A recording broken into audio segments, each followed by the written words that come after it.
in our country. The stories of lives tragically cut short and families shattered by this vice demand our immediate and urgent action. It is a stark reminder that we must act swiftly and decisively to protect the lives and the dignity of every woman and girl in Kenya. We know that every 4 out of 5 women killed is out of intimate partner violence, which means that our women are being killed in places they consider safe. I send my condolences and those of these leaders standing here with me to those who are in pain today because of these tragic events. I commend the women leaders for their commitment and the practical proposals and solutions that they have put forward to end this scourge. This challenge requires the combined efforts of government, religious leaders, parents, teachers, civil society, and all citizens of goodwill. Protecting our daughters, sisters, and mothers begin at home, in our communities, and through all other institutions.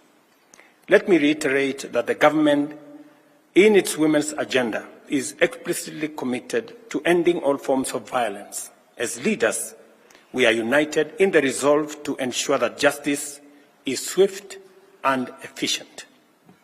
I have instructed the criminal justice actors to execute their mandate without delay, holding perpetrators of femicide fully accountable. Gender desks in police stations must be enhanced, and we will introduce similar gender desks services in hospitals to ensure victims receive immediate attention and care. At the same time, we must equip our young people with the skills and awareness to navigate the risks they face in society.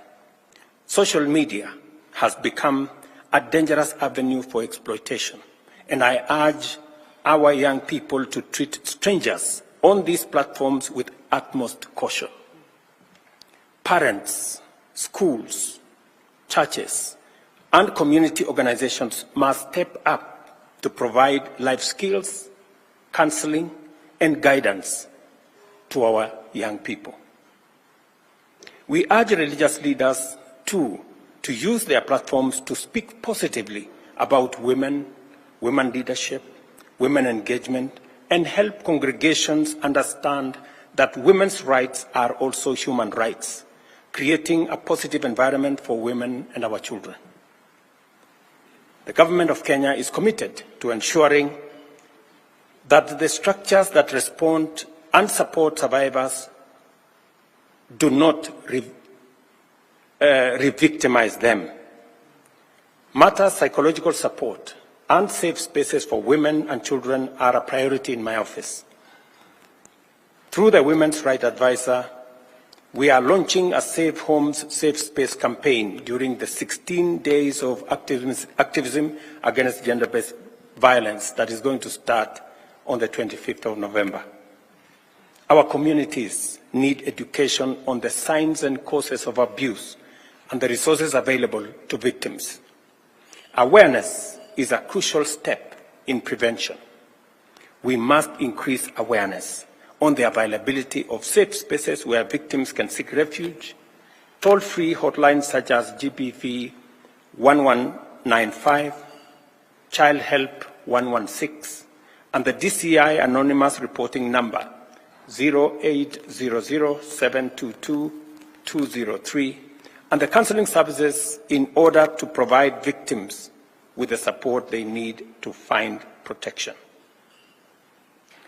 As we approach the 16 days of activism against gender-based violence, the women leaders standing here have agreed to embark on a nationwide awareness campaign to confront this vice head-on. This campaign will have the full support of my administration, and we are committing Kenya shillings 100 million for the Safe Home, Safe Spaces campaign and for the next 16 days of activism. And these women leaders will lead the way in making sure in making sure that our girls, our women, are made aware of the dangers they face, especially when they engage with strangers, when they engage with people in social media, in strange places, with strangers.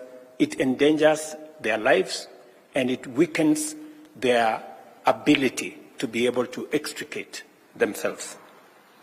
I urge every Kenyan to join in this movement, to speak out, to educate, and to stand united against femicide.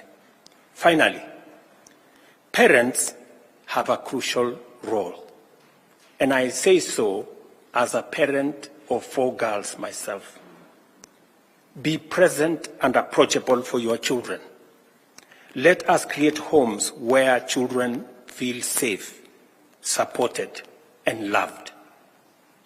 A strong family is the first line of defense against the dangers lurking in our society.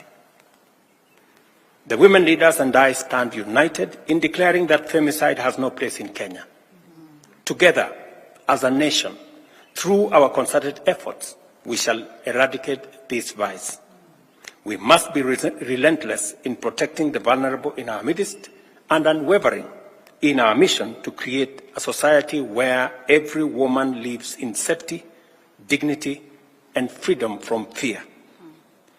Thank you very much, and I look forward, leaders, to working with you as we join hands, make concerted effort, work together, partner, to make sure that we raise the level of awareness of the dangers that our girls, our daughters face in the hands of strangers and in the hands of people who don't mean well for our society.